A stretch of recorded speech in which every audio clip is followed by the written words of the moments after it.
Welcome everyone to Superhuman Entrepreneur. I'm your host, Dr. Matt Accurso. And for those of you out there listening and not looking at me right now, I'm sitting on the floor. For those of you seeing this right now, you're thinking, why in the world are you sitting on the floor in your house? Well, there's a couple reasons, but I just want to tell you right now that I have an amazing guest on with me today that has agreed to come on and not only share with us her expert advice, which she shares with millions across the world, but also to actually show us what it looks like to perform at optimum level through movement and stretching. Her name's Jacquelyn Umof, and that's Russian, by the way. We were talking before. And she is a movement specialist. She has a huge following on Instagram, on Facebook. If you go on the internet, you can check her out. But essentially, she has a plethora of things that she's been involved with in her life leading up to where she is now. She's been a Lakers girl. She's a movie star. She's been in movies. She now teaches these amazing programs online that allow people to not only perform at their best, have more energy, have more productivity, increase brain function, but also to have longevity in their life.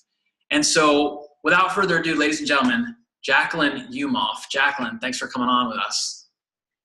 Thank you so much for having me. Wow, that was quite an intro. Is that good? Okay, good. I'm glad I have your approval on that. Yeah. Well, thanks so much for taking time out of your busy schedule to come and sit on the floor with me.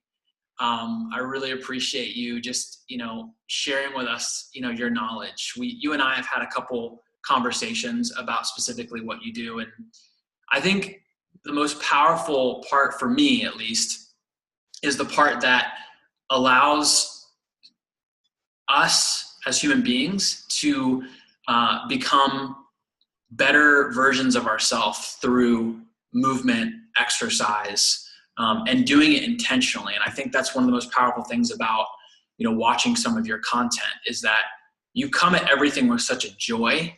You obviously love what you do, and people see that because you now have millions of people following you and paying attention to what you're doing and the things you're teaching. So let's start at the very crux, the basis of everything, which is Action Jacquelyn. Like, you have this name, Action Jacquelyn. How did you get the name Action Jacquelyn? Thank you for all those nice things that you said. And I think you're on the same path. And so, it takes one to know one. So I think you could recognize that that's what I'm doing as well. It's very similar missions in life, of elevating people and living your best life. And any, whatever you want that to look like in any sort of form or modality. So I feel really honored to be here talking to you and talking to your audience. And Action Jacquelyn, I have to give credit to my ex-boyfriend who came up with the catchy name. Awesome. And, everyone gets brought into your life for different reasons. Yeah. So, and it's so catchy. And it was just, it really, truly is though, it embodies who I am. It's like, I'm all about taking action.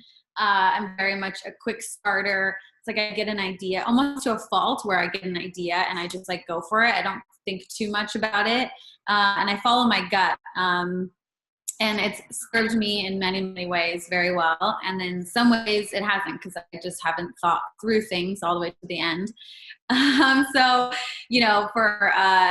I truly believe in taking action. And anytime that I've overthought something, it's like you usually always know the answer in the beginning. Your gut tells you an instinct, and then your brain plays tricks on you and makes you, second guess yourself. My Instagram and everything is all about taking action for your body and for your movement. And for me, it's like I've had movement and dancing has been such a joy and gift in my life. And I've learned so much discipline from my background as a ballerina, and it's taught me hard work, discipline, focus, and that, it's about making it through the boredom and through the times where, you're not stimulated, you can come out the other end, an expert in something, you can refine something. I think I'm all about taking action. And it doesn't have to be a huge thing. It can be something as small as meditating for a few minutes or doing a stretch for a couple of minutes. It doesn't have to be this huge, horrendous thing or like a big, long time commitment. It can be really small, and it can be those little tiny daily habits that you inhabit into your day. Like having, a solid morning routine that maybe is only 20 minutes long, but it sets the tone for your whole day. Or that stretch that you do in the middle of the day that only takes maybe 2 minutes, but it takes you from being in this super negative place or frustrated place to a very positive, uplifted, rejuvenated state of mind. That shift can happen in like 2 minutes. Wow. So yeah. And is that what you do? So like, are you very intentional with your mornings? Are you very intentional with how you start your day? I have, like this year especially, I have really honed in on getting it super fine-tuned. So it's so hard to not look at your phone. Like, I think that's the biggest thing. And it is such a dopamine reaction, when you're getting these messages and you're reading it. And it can have the other effect too, where it's like all of a sudden you get into overwhelm before you even get out of bed. You open it and your brain's like, oh my God. So not looking at my phone. I get up and now I do a chanting meditation. That is 11 minutes long, and you don't have to do the 11 minutes long. I know that's like, some people might be like, how do you chant for 11 minutes? I know it's not the easiest thing to start. And then I'll do like a few stretches. I do a breathing exercise, which I'm going to show you guys, which is super powerful, and it will actually help strengthen your core as well as your mind and get you centered and everything. So I'm excited to share that with you guys. I always make my bed. And then now I have the 5-minute journal where I write. It just gets your brain, what am I going to do today? What am I looking forward to today? What am I grateful for? And it's true. It is the 5-minute journal, and you do it morning and night. And the morning's only it really is only like 2 minutes. And then at night it's like another 2.5 minutes. So that is my morning routine. And then I have a glass of water. Like, I'll keep one at my bed, like this big, and then I don't just sip on it. I literally wake up and I'll just like chug the whole thing, because I just want to get it done. Like, that's why I'm like taking action. It's like, if just get it over with. Like, drink it and just don't think about it, because if I think about it too long, it's like my brain's going to come up with all these reasons of like, oh, I don't know, I'll get distracted or something. It's true. And doesn't it help? Because I do the same thing. I have a huge jar of water and I chug it, but it helps to wake you up, It like once you do that chug mechanism, just kind of wakes your body up a little bit. And then also, we've been dehydrated for 7 hours, or without water for 7 hours or 8 hours. Yeah. So, it's the best possible thing you can do for your body. Your body's like a sponge, right? So I love that you do that. I do something very similar. You said that I want to speak to something. You said you do a chant, an 11-minute chant. What would you say? Because for a while I had a problem meditating. I don't know. There was a season in my life where I was going really, really hard. I was in the clinic for 70 plus hours a week, and I just could not calm my mind down. And I would do this thing where I'd be like, okay, don't think about that. And then that's all I would think about. Right. And there was a thing that, I forgot what it's called, cause I'm not a music person. I love music, but I don't play it, but it's like a meter that helps you to stay on, what is it?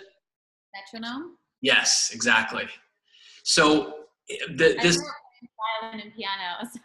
Okay. Yeah. Okay. Very cool. When would you do that? When? High school? Gosh, I've been playing violin since I was 5. And then I was playing. You're a prodigy. Piano. That's awesome. That's great. Parents. Very strict parents. And I was in orchestra for all the way through college. Very cool. Yeah, that sound. I didn't party too much in high school, as you can probably guess. Oh yeah. I was in choir, but nice. But I'm going to tell you, I would love to say that I actually joined choir because I love singing, but that's where all the girls hung out. I'm not going to lie on this podcast. That's why. That's why guys do yoga now, because that's where all the right, exactly. All the guys out there, just know that if you want to meet somebody, just go to yoga. But, that was that sound that actually got me into a zone, and it really helped me a lot. So talk to me about the chanting. I mean, is there a specific reason that you do the chanting? Does it help you get in the zone as well? Yeah, so I'm gonna teach you guys also a little small chant that you can do, that you can actually just like whisper to yourself if you're at work, like exactly what you were saying, how you're feeling like kind of all over the place, and you just need to ground yourself in the center. So I'll teach you one that's really practical and easy to do. But yeah, this one is meant to highlight and awaken all of your chakras. So with each sound, you're supposed to think about that area of your body, which helps the mind-body connection, and the chanting helps to open up that valve, if you will. So there's definitely chakras in us that are more open than others, and at different times of your life, some can be open and some can be closed too. So this is helping to balance all of those areas of the body and to open it and to bring attention and awareness to it, because sometimes you don't even like think about these parts of your body. You're like walking around in this vehicle and you don't even think about, like same as you're driving a car. It's like, for me, like I don't know anything about cars, so it's like I really don't know what's under the roof of my car or the front thing. I don't know even what it's called. I shouldn't use cars as an analogy because I don't know about them. I just know if it's like driving me from point A to point B. Absolutely. But it's the same thing. It's like, right. So I'm like pretty disconnected to my car. I don't know like what's under the hood and stuff. So it's kind of like that when we're driving around and you're not connected to these areas of your body. And yeah, it just helps to open it. And these certain sound currents, it actually will help to resonate and vibrate in those parts of the body. So it's pretty cool. Like, I mean, yoga and chanting have been around for thousands and thousands of years. And, and it's now that science is catching up to and proving that these theories and things that people kind of thought were crazy and weird are actually can be scientifically proven that they work. So yeah, this chant is, so it is like 7 or 8 different sounds. And so you just repeat it over and over again for the 8 minutes. And this one in particular also is like long. You hold the sounds for a long time. So that requires a long breath, which requires you to take a deeper breath. And, most of us stay in a very shallow chest breath. So in that tells your nervous system that you're always in flight mode, or fight mode. So you're in this system of the nervous system is kind of always at its end. It's always like at its at the peak, and this is a chance for your nervous system to calm down. Yeah. It's really cool that we're talking about this, because there's an element to what you do that I think oftentimes is forgotten, especially among guys. Like, women are a lot more in tune with themselves. But are actually studies coming out on bodybuilders doing elongated movements, elongating their muscles, and actually forming a type of, I guess you could call it a type of chant where they're actually humming while they're lifting the weight. They're doing these neurological overload sets, they call them, and they're humming while they do the weight. And what they're trying to accomplish is they're trying to get their tempo at an even rhythm, because they're finding that, especially when you lift weights, that there's a point where, you blast into the weight, and then after a while, you start to lose some strength because you're expending all this energy. Well, they're trying to get them into the zone where they're actually using the same amount of force on the 6th rep as when they did on the 1st rep, and they're using tone to do it. So I think there's a lot of validation to what you're saying. I think sometimes people hear chakras and they hear like meditation, they think, oh, like granola, hippie, that's not for me type thing. When the fact is that, we simply comes down to sound, right? Yeah. Like, sound is power. And we know that because if you're in a work environment and your boss comes up to you and asks for the TPS reports or whatever he's going to ask you, and his voice will trigger something inside you, whether it's negative or positive. Same thing with our parents. you know, when we're teenagers and, you know, your parents' voice saying rise and shine or whatever. I know my mom used to run the vacuum and say, rise and shine. And I literally grew to hate that pitch because I just hated waking up so much, but it's proven, you know, that sound does things to us, right? Yeah. So, my dad used to wake us up with Celine Dion in the intercom. Right. Yeah. We'd put Celine Dion on, and then like in our rooms we had the intercom, and so it would like blast like Celine Dion music while we get up in the morning. So. Oh my goodness, that's torture. Do you like Celine Dion now, or do you just hate that? No, it was a fun way to wake up. Okay, you know, cool. I actually liked it. I thought it was like we all like singing. Yeah, pretty funny. That's awesome. Yeah. So I right about sound, and I'm like really impressed that you know like that super random bit of info about weightlifters and the humming and the tuning. I'm like, who would you even like read that? That's the nerd in me. That's the I always say, you know, I hang on to useless information, and that's just some of the if we stay on this call long enough, you'll hear a lot more about it. I know way too much about saltwater crocodiles. That's another random useless piece of information. But anyway, well, that's another show. That's a whole other show. You know, maybe we'll have a saltwater crocodile episode, maybe. Okay. But I would love. Yeah, right. So let's. I want to know more about your programs, because you have, and I do want to get into your tutorials. Like, we're going to do it. Jacquelyn's going to do a couple tutorials with us. For those of you who are listening out there, not to worry, we're going to describe them. So I would love for everybody to join in if you can, if you're at a place where you can do this. Tell me about Get Stretchy at Work. I think that's a really cool thing that you've created for people to do this type of stuff and not necessarily have to, you know, go to a gym or create these things off the top of their head. Like, you're making it really easy for people to implement this stuff. Tell me a little bit about that program. Yeah, so it's designed exactly like that for people who are in their office, have a really fast-paced life. Everyone's very busy, and I think time is a huge factor that people aren't able to overcome, and they think that they need a lot of time in order to see results. And so we created a program and a place, a resource, you know, a home where people can go and find videos that are very short, 10 minutes, a couple minutes, like these breathing exercises. And we're constantly adding more videos to it as well. Like, so we'll be at, you know, meditations, everything that you can do that's just quick and effective, and you'll see results fast. And so the whole idea of it is that it's, yoga really is, you know, there's stretching involved, which will help release a lot of the tension in the body. A lot of people who are desk workers have repetitive motions that they do, even just going to pick up the phone, or a certain motion with their mouse.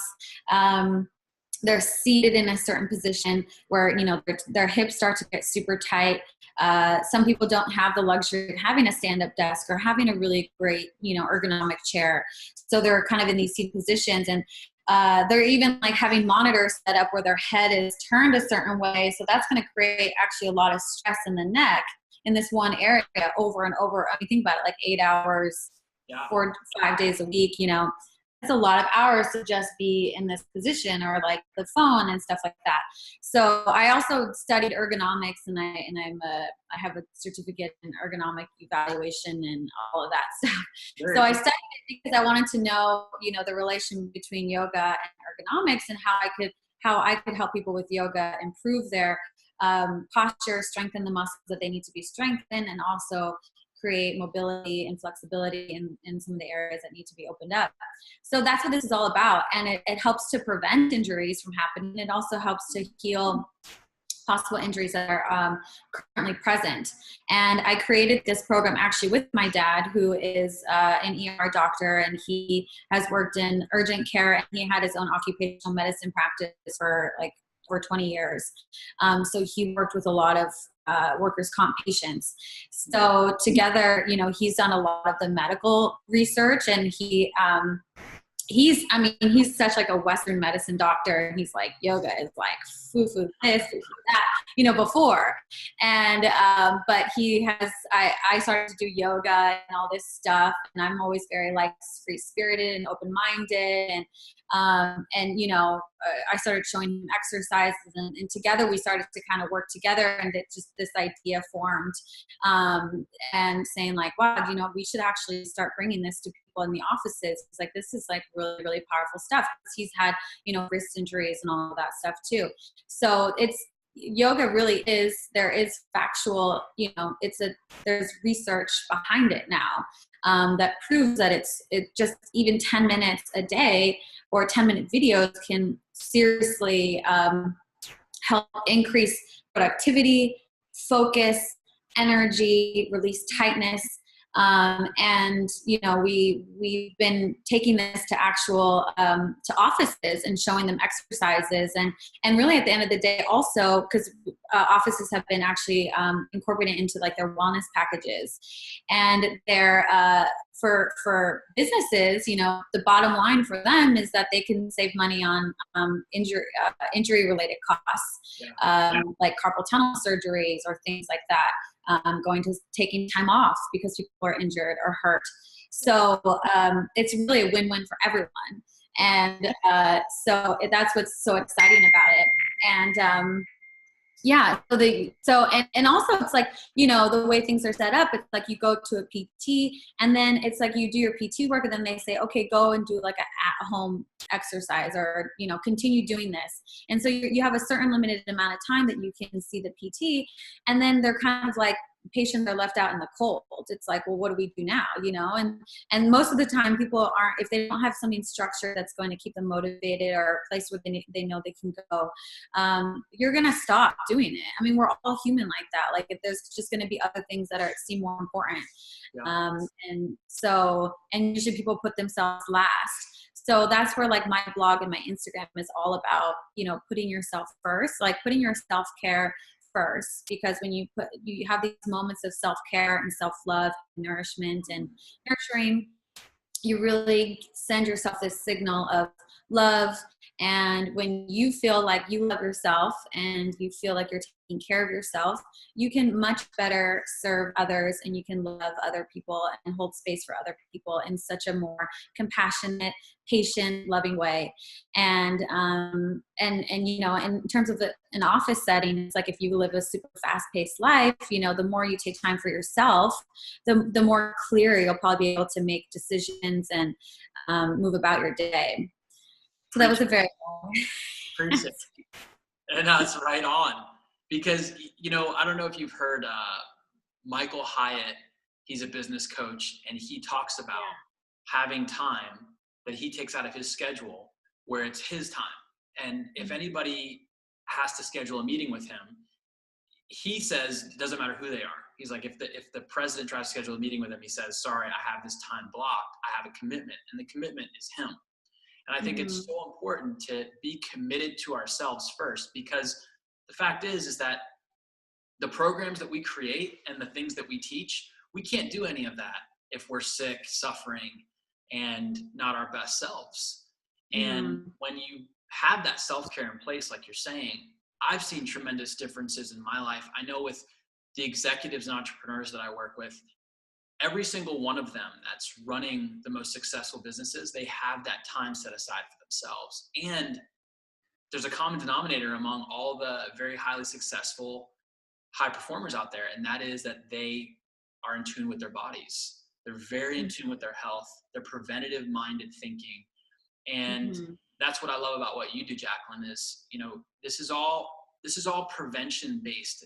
This is your healthcare. That's what I look at. That's what I look at what you do like, is this is setting up a home-based healthcare system or an office-based healthcare system where you're not having to go down the road of pills, potions, and lotions and take drugs and have surgeries, And we know that, I even saw on one of your videos talks about, having tight hips and how to actually, loosen those hips up. And when I was in clinic, we would see a lot of x-rays with severe degeneration, and the people would ask, well, how did that happen? Like, did I do something like yesterday or the day before or something like that to cause this. And I say, no, this is over time. This is 20, 30 years of compound movement. Like you're saying, one movement sitting.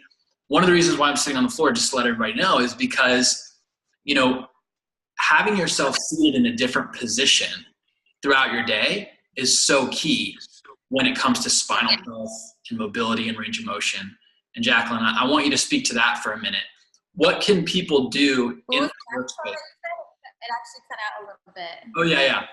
The last part? Yeah. It was like right before you said, I want you to speak into that. And I was like, uh-oh. Yes. I want you to speak into, you know, why it's important to change up your position in the workspace. Because we're talking about, you know, people sitting 8 hours a day and like maybe being in one position over and over again. What can people do throughout their day? What do you recommend people do to change up their movement so that they are preventing injury and potentially even, you know, helping their core and their spine to stay stronger? Yeah, I mean, so, you know, some of these things like the repetitive stress that I was talking about, it actually causes, it's a disruptive process on your tendons. And that's what causes the pain and the swelling. And you know, the cells are actually changing. So the cells are undergoing disruption, and sometimes they become unresponsive to healing. That's like at the very end. That's like when people have to get surgery, is because it becomes unresponsive because it's gone so, you know, so down there. And so what happens when you do all of these movements, it's like, you know, first of all, you're just breathing more. When you're breathing more, you're bringing more oxygen to your blood, and which helps to renew the blood. When you're breathing more, you're bringing more oxygen to your brain, which helps you to wake up more, to feel more focused, to feel more alert, energized. And then when you have this blood circulating, even like a faster pace of breath, you can just be literally sitting there, is going to help, you know, help the blood start to pump faster and move faster, which is going to bring new blood throughout the body. And that's, you know, your body's way of detoxing itself, you know, starting to stimulate the lymphatic system, move things around. So it's just whenever there's just that still, stiff energy, that's when you get, the body's not meant to do that. Like the body's meant to move, and the body's also meant to heal itself as well. So when you give the body the opportunity to move for even just a few minutes, and that's what I always like say to people, it's like just a few minutes, or just like this breathing exercise is going to just disrupt that, you know, that stillness, and give your body a chance for those at least 2 minutes to heal itself and improve itself, because that's what your body wants to do. Our bodies are way smarter than us, than our like monkey brain, and if you give it the opportunity to heal, it will. For sure. I love that. You know, it's funny that you mentioned that, because one of my mentors always used to say, you know, if you give the body a fighting chance, it will impress you. And yeah. So true, because we have a lot of things in our culture and in our world that disrupt that process, whether it be medications or GMO foods, or, you know, toxins and the things that we're consuming, or the hair products that we're putting on, or the cosmetics that we're using. I mean, it's all in there. But when you are in tune with what the body needs, now it's an empowering thing, right? We're no longer dependent on a system to keep us healthy, which, you know, without getting into like that whole scenario that our country's in. But I mean, there's a reason why healthcare is the biggest issue in our country, you know, and it's because a lot of our culture wants to rely on a system to keep them healthy, when in fact it's up to us, you know, to take responsibility of our own health. And that's another area that I love that you do, is self-empowerment. You know, you do that very well. You teach people how to do it themselves with your videos, the things that you teach. When it comes to pain, I think that, you know, there's a big mystery in that world, because people think, well, I'll wait till it happens, and then I'll get an MRI or a CAT scan or an X-ray, find out why, and then I'll do something about it. And people I don't really think they know how to mitigate the risk when it comes to pain. I think people just think, well, I'll just wait till something happens and then, do something about it. Are there things that, maybe general things that you think about or can help somebody to think about to stop pain from occurring? Specifically, let's just talk about back pain, because I think that's like a big one in our culture. Everybody's eventually deals with that. What are things that they can do to mitigate that? The back pain or? Back pain, yeah. Like being able to prevent things like that from happening in the future. I think, first of all, it just takes a commitment of saying, like we were saying before, okay, 5 minutes at this time every day, like you schedule it in. This is when I'm going to, do my stretch. And a simple stretch can be it, or maybe you just walk around the building once if you're at work. Mm-hmm. I can show you a move right now. I think first it starts with that commitment. Maybe you have an accountability buddy at work, or you have an accountability friend or somebody that you can keep each other accountable. And you just say, okay, every day at this time, this is what I'm going to do. And you just make a commitment. Maybe you say, okay, for 40 days. And this is what I'm doing with the meditation. I do 40 days, and and if I skip a day, then I have to start over. I have to start at day one again. Okay. And what happens usually, and that's such, for me, that's such a motivator, because I'm like, I do not want to have to start over. I'm going to go from 1 to 40, like that motivates me. And then what starts to happen is if you do make it through 40 days, it becomes such a habit that you're probably going to just keep doing it. And it's going to be so much easier to just sit down now, okay, at 11 a.m. I know I'm just going to do my stretches. And it's like, it just becomes that habit. It becomes a part of your routine. It's like you rewire your brain. And so your brain just starts to get tired of fighting yourself. And it just, that's what habits are. It's like you create like a brain pass that's just like, this is how it's done. This is what happens. So after those 40 days, that's what that's a good way of, I think, at least trying to make that commitment and that pattern for yourself. But one thing that you can easily do is, should I just show it now? Just show like an actual exercise? Should I do it and embarrass myself? Yeah, absolutely. Let's do it. It's really simple. Well, I can just show it on the chair right here. Okay. But so it's doing a figure 4 stretch. And so if you're just, you're at work, whatever, and you're on your chair, you just come to the edge of your seat and you would just take your foot over. You can see my little moccasins. I like this. You get a pair. You just put your foot over your knee. So let me scoot back just a little bit. And you want to have the other foot planted on the floor. And you put your ankle over your opposite knee. And so right away, you're probably going to feel a stretch in the outer hip. What you can do is first you want to always pull in your ankle. Blowing up. And then you would just start to fold forward, and this is going to help lengthen the back of the spine here like this. So that's a really, really good one to do. And you would do both sides, and you can just automatically feel this length happening, pulling in your navel, pulling up, and then lengthening forward with a nice long spine. Are you tightening your core so you're keeping your core tight when you do that? Yeah, so you want to definitely have the foot planted on the floor. This other foot is flexed. You're pulling in your core first. So that the navel is always slightly pulled into the spine. And that's going to help support the low back. And then you're going to lengthen from there. And you don't have to go all the way down. Like if you're someone super tight and you're someone who's like this, you just want to work on. You can hold the knee and lengthen the spine from there. So it's really about just lengthening the spine and also activating the core. So a lot of times our core is not working. A lot of us stand with a sway back, and so we're not used to having that engagement there. Yeah. So you always stretch with like a little bit of a pulled in navel. And that'll send signals to your back like, hey, it's time to relax. It's time to let go.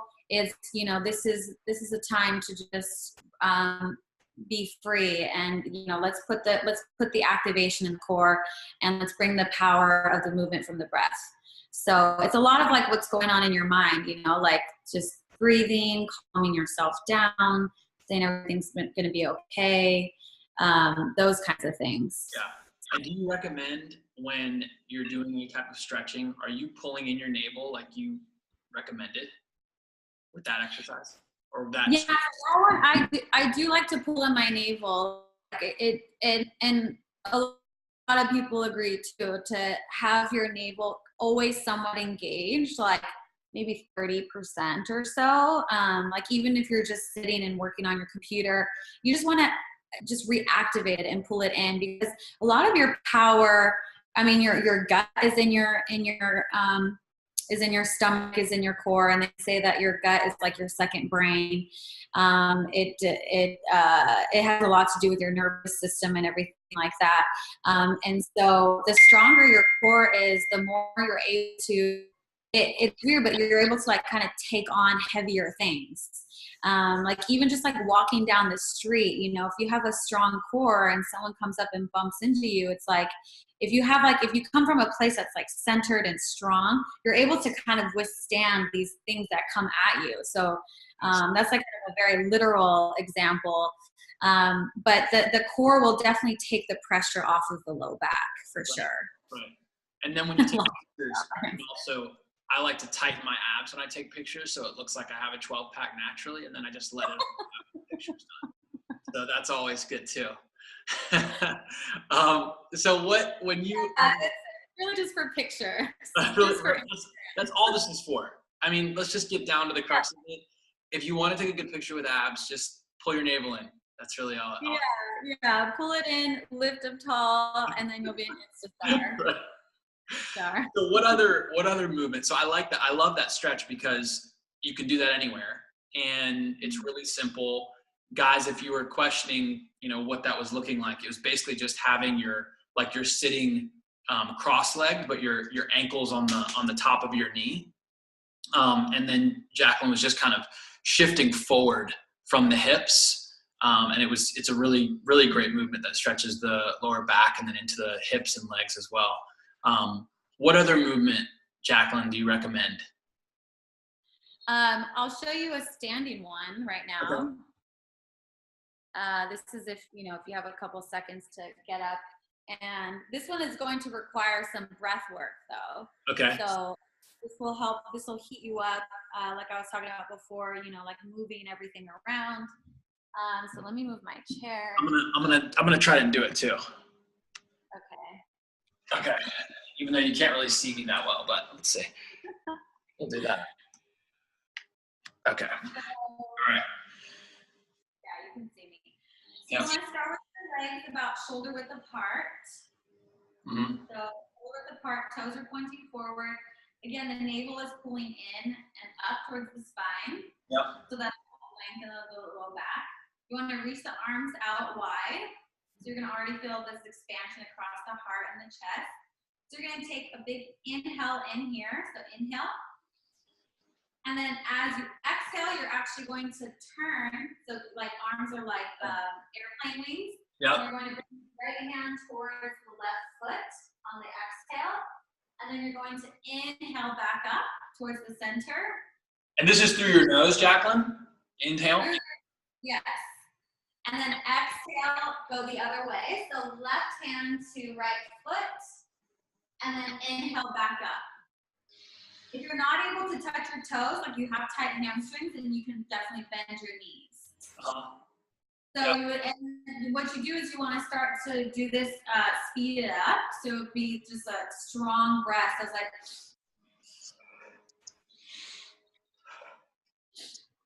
Oh yeah, that's cool. Yeah, I like that.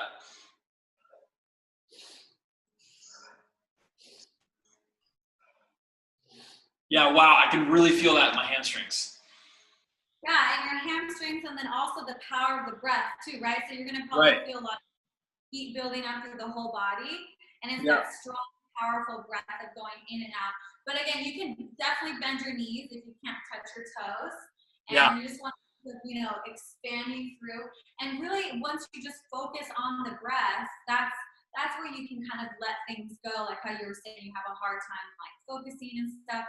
So just think about the power of the breath, and the breath is going to, it'll definitely carry you through a lot. And you'll notice, which it's a really cool feeling too, where you feel like your power comes from within. And when you really have that concept of like, okay, the power comes from within, that, like you were saying, it's a very empowering feeling. Instead of feeling victim to things that are happening to your life, where like you can build up this heat and build up the power from your breath. Yeah. Yeah. And I like the active, part of it as well. I think sometimes we think a stretch has to be just sitting in one position, but there's activity that takes place. You could easily incorporate that into a burst training routine or something like that, to really, help you gain. It's a great mobility, a little exercise to do before you go out. I don't know if you go out surfing or something, or whatever you do. It's crazy. My first experience with what stretching could do for my body was when I was competing in a competition on Flagler Beach. And I remember this one guy was doing this crazy stretch, and I basically just joined in. And it was the first time I'd ever stretched before a heat. And I noticed a difference right away. I mean, it was amazing. Like, I upped my game by at least 5 or 10% just from the little bit of stretching I did on the beach for the heat, So now, how long did you stretch before the heat? It was probably 15, 20 minutes. And that improved your performance by at least 5, 10%. I mean, I felt like how I was performing on the wave just was better. Like, I felt like I was elongating my turns a lot better. And like, when there's a couple moves that you do on a wave where you actually take the board up and go back, and they call it hit the lip and come back. And I just was shocked. I was like, that's crazy. Like, I feel so much better about my performance. And that's what kind of got me started on the stretching. And you can do all the carving. I did. I've been doing it for at least 15 years. Oh, wow. Can you do airs too? I cannot do an air. I would love to say that I can. I have never attempted to actually like come off the wave. I mean, I should say I have attempted. I've attempted it, but that's it. Haven't gotten anywhere with that. But that's awesome. Yeah, no, it's cool. But yeah, even have you done it? Surfing? Yeah, I love surfing. Yeah. I mean, you're in the capital. Huh? I said you're in the capital of the U.S. for surfing.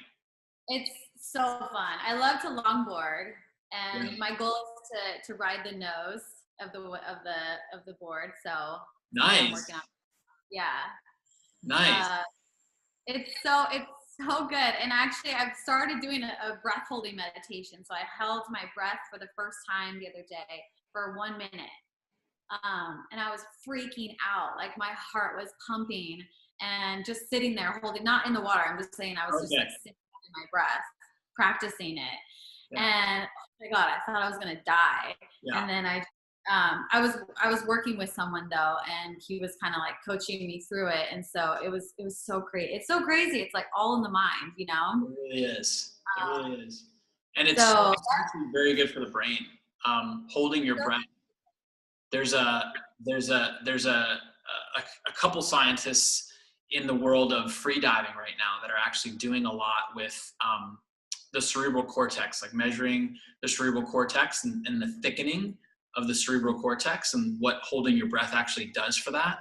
And it's cool because there's you kind of get the same result from play, like actually playing, like engaging in your environment.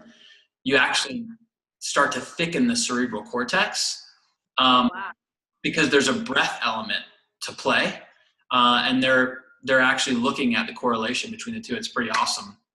Oh wow! But so that's. You have like these scientific details. I'm very like big picture, and I read about the details and completely forget.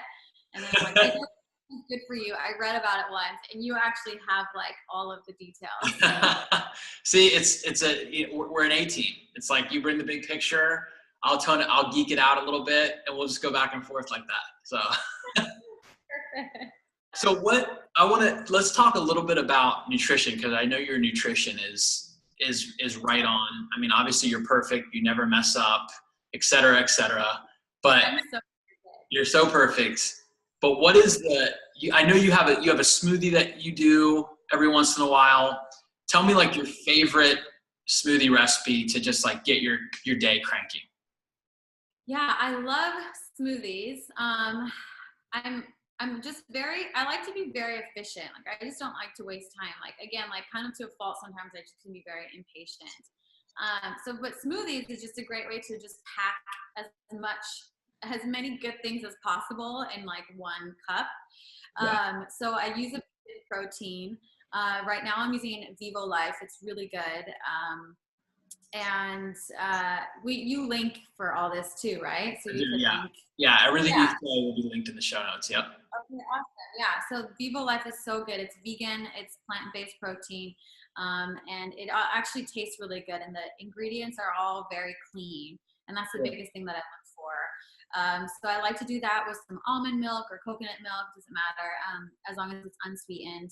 And then I'll add, I'll tell you a few cool things that I started adding into my smoothies that are just fun to add in and also add a lot of nutritional value. So I add in cauliflower rice. So I freeze it. You know how you can buy it at Trader Joe's, and then I just like put the bag in the Trader Joe's. freezer. Shout out. Shows. I know I have one like down the street, so I walk to it like all the time. And they're always like, "Oh, did you find everything you need?" Like every single time I go, and I'm always like, "Yeah, I know it's here. I know every aisle. Like I'm good." Anyways, and I love getting a little sample and coffee while I shop. But anyways, this is not a Trader Joe's ad, so Right. We're gonna put Trader Joe's across the screen right now. we should. So yeah, so I put that in, and then oh my gosh, I found this one yogurt called Kite Hill that has like an almond. It's like a Greek yogurt. It's the only one that I have found that has a really low sugar. It's only like 1 or 2 grams of sugar. Nice. So many yogurts have sugar, so like just watch out for that. It's called Kite Hill. I just found them, and they have like an almond yogurt that's so good, so like rich. And then I'll add, so the cauliflower rice is cool. So I'll add like a quarter of a cup in there. So it adds like a little bit of veggies, adds a little bit of like, it just makes you feel more full. It thickens up the smoothie. And then I put in maca powder. So Vivo Life also has a maca powder, which is, good for balancing hormones, B vitamins, energy, sex drive, like all that good stuff. And then I also add a green powder, like a superfood green powder. And a superfood, obviously, like you can't have enough vegetables. Like you can never like OD on veggies. So I throw that in there. And the one that I use is also from Vivo Life, and it has actually a men's one and a women's one, which is cool. So it has like a women's multivitamin in the green powder, which I love using. So then I'll kind of mix up the flavors, and sometimes I'll add a little bit of banana, like just half a banana, and then like the yogurt, like I talked about, maybe a little bit of nut butter, like cashew nut butter or almond butter. And it's just so rich and creamy. It's so good. And then, or I'll make like a chocolate version, and I'll do like chocolate powder with little cacao nibs. And like the cacao nibs in the smoothie is just like, oh, so good. It's like, it doesn't even taste healthy. It's like, how could this be actually healthy? But, oh, it's my favorite. I love that. I'm pretty much addicted to cacao powder. I really would put it in everything. So I have to limit myself for sure. Because if I do it at night, I actually see a pretty big difference in my sleep if I do cacao at night. But I love making cacao pudding. I don't know if you've had that. If you had cacao pudding? No, I haven't had that. Okay, we got to trade recipes, because this thing, I'm addicted to it, highly addicted to it. I'll put it in the show notes, everyone. If you want a recipe to cacao pudding, it's off the screen. Yeah. So I would love that. And I'll share these 2 recipes too in the show notes. Yeah. And it's so nice to be able to make these smoothies, because it's just an easy, again, it's all about like making less decisions throughout your day, I think. And so it's like, okay, I'm gonna have maybe one. So I did a cleanse like back in January, and it's like I hosted it, and so it's like once a day you're gonna have the smoothie. It's like already that's like one less decision that you have to make. And you're just like, okay, I'm gonna have this smoothie and it's gonna be filling, like super, super filling. It's gonna carry me throughout the day. I know it's good for me. It has low sugar. I at least like no sugar added. Like it has like, you know, natural sugars and stuff. But for me, I'm very sensitive to sugar because if I have too much, I'll crash. Like one time I had like, I remember I was like, this is like a silly story, but I was like in a violin lesson and we used to actually have like the violin teacher come to our house.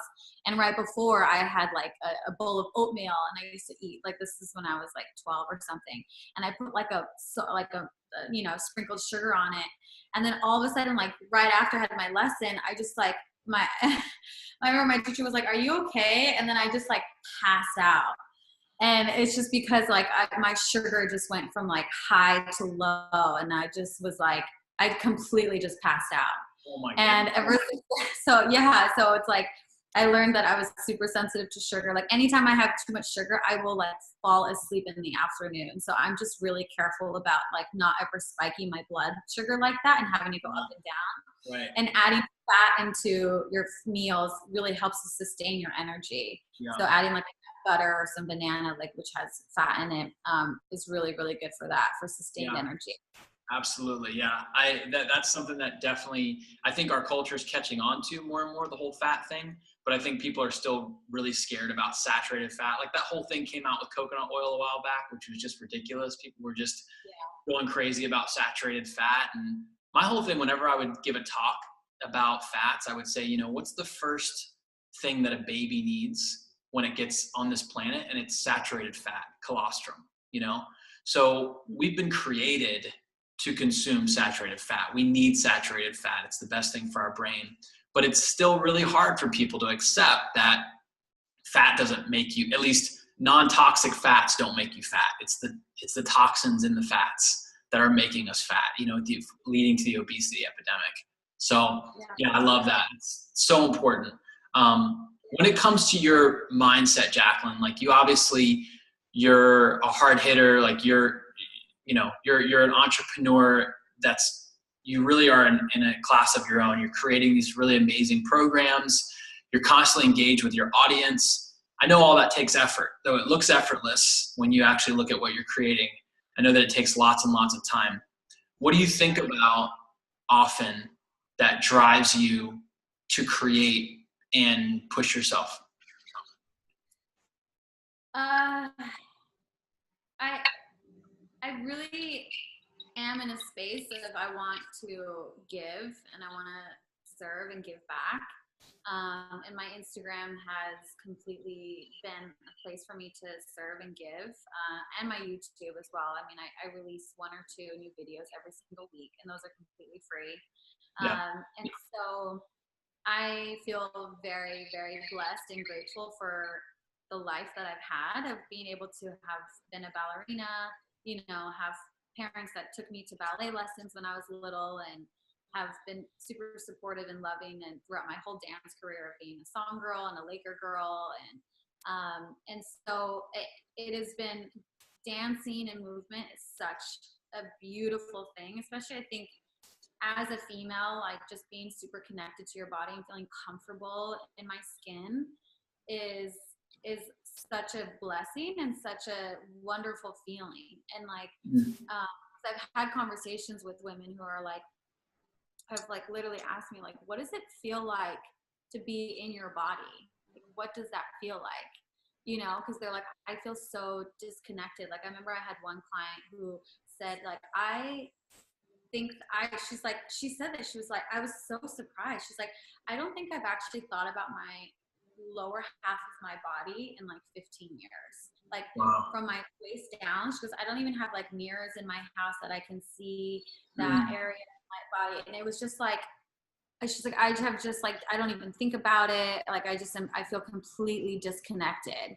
And a lot of women feel like that too, like after birth, because it's like your body is like, your body's like not yours anymore. And so when I heard that, it's like, I got into fitness because I think it was like, you know, fun and movement and maybe more ego driven. And then what made me stay and really be able to serve, I think in a big way, is because I am able to help women connect to their bodies that way and understanding the power of that, the power of feeling connected. And like we were saying before, like, you know, working out is an act of self-love. It's not a punishment because you're trying to change your body. It's a place you can, it's a time for yourself to care for yourself, to nourish yourself, and loving the body that you're in now.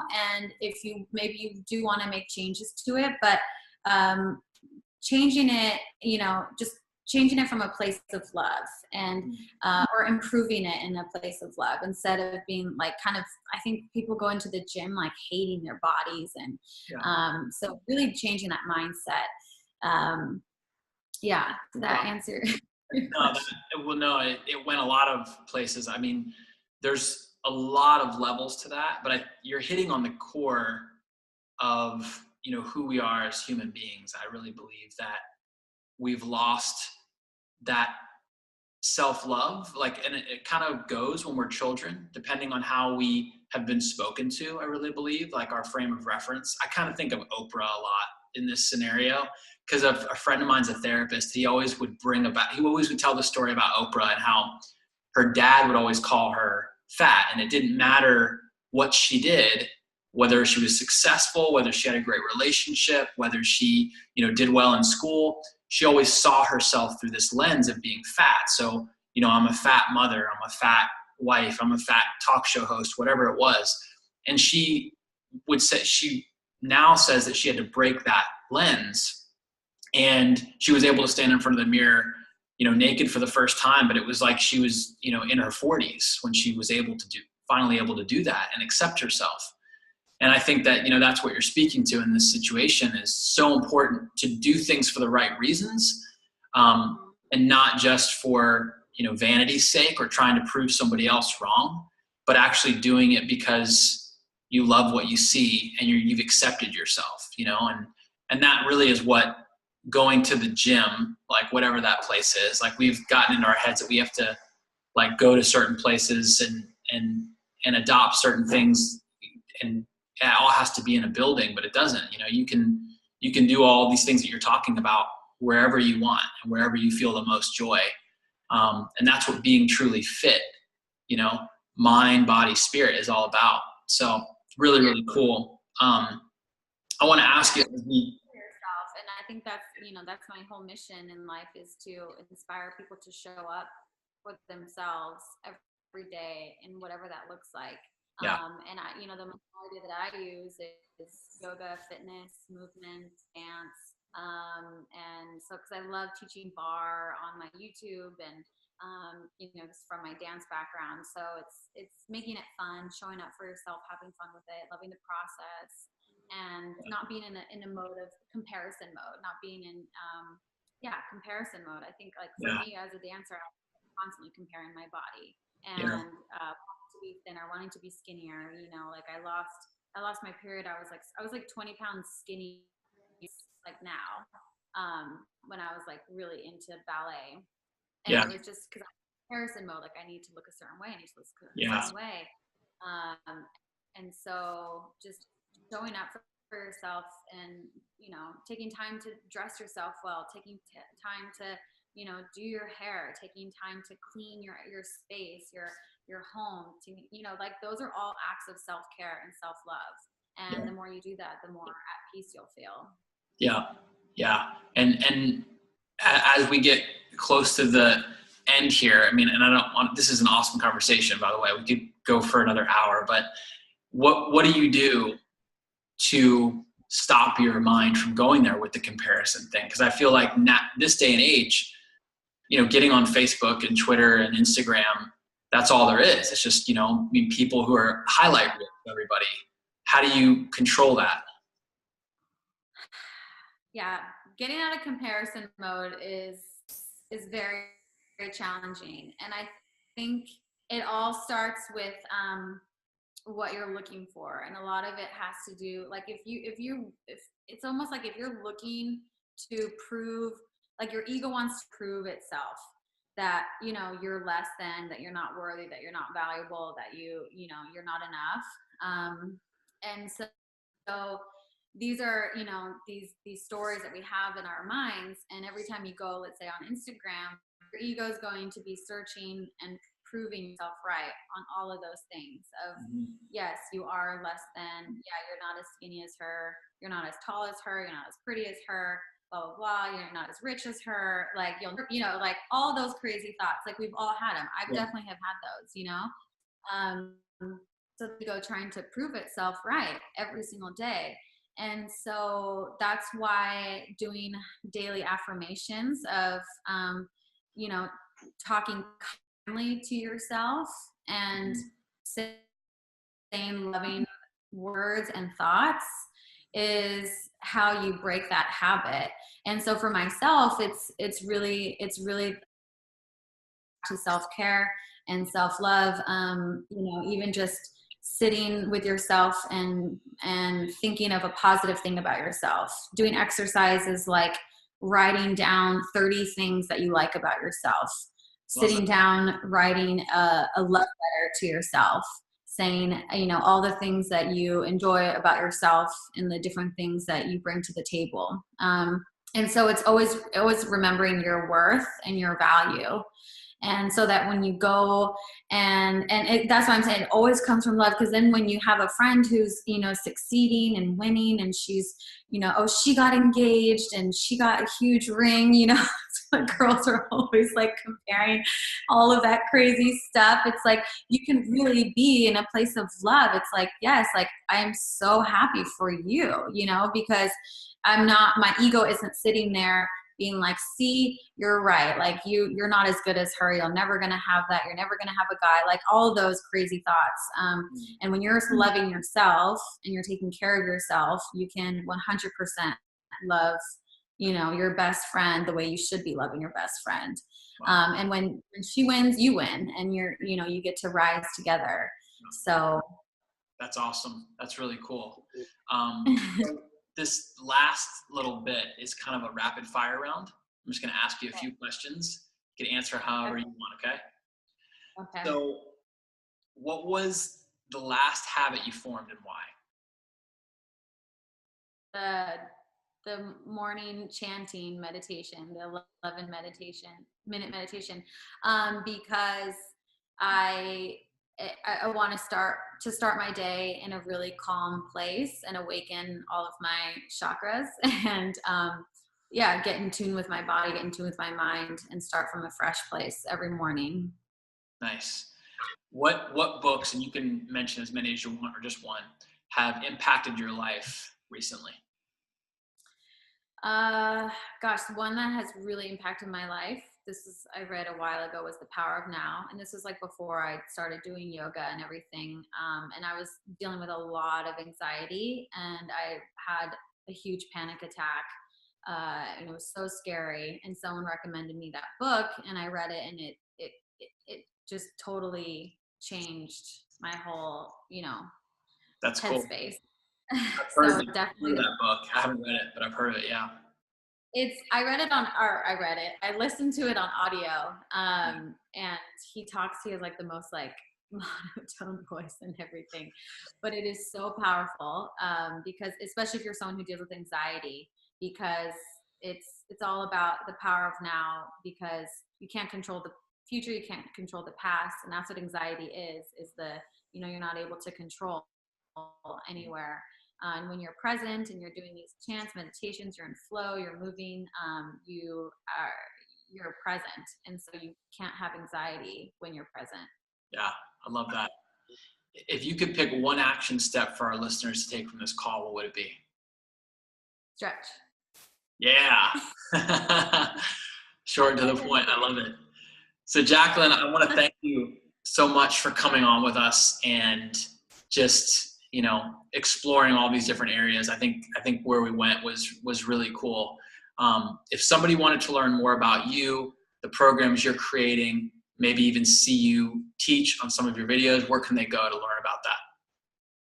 Yeah, you can start off at my Instagram, Action Jacquelyn. I keep that super updated in my stories. I'm always telling you like the latest thing that I'm doing. The link in my bio will always take you to my website or my latest video. If you want to work out with me, do some bar, yoga, HIIT videos, I have that on my YouTube. So I believe you can just search Action Jacquelyn in YouTube and you should be able to find it. And then I have my website, actionjacquelyn.com, if you're interested in enrolling in my Get Stretchy courses. So those are also on my website. And my Get Stretchy at Work is a program that I've been taking to offices. So if you're curious about having yoga in the office, I come in and do seminars with people to just onboard them with the program. And a lot of employers have been bringing the program on for their for their offices, and it's a really cool thing for the offices to do together. That's cool. Yeah. That's really cool. Especially, I mean, if you're an executive or an entrepreneur in the area, I would highly recommend getting Jacquelyn. Hey, and I would recommend flying her out. I think that would be really cool for your company.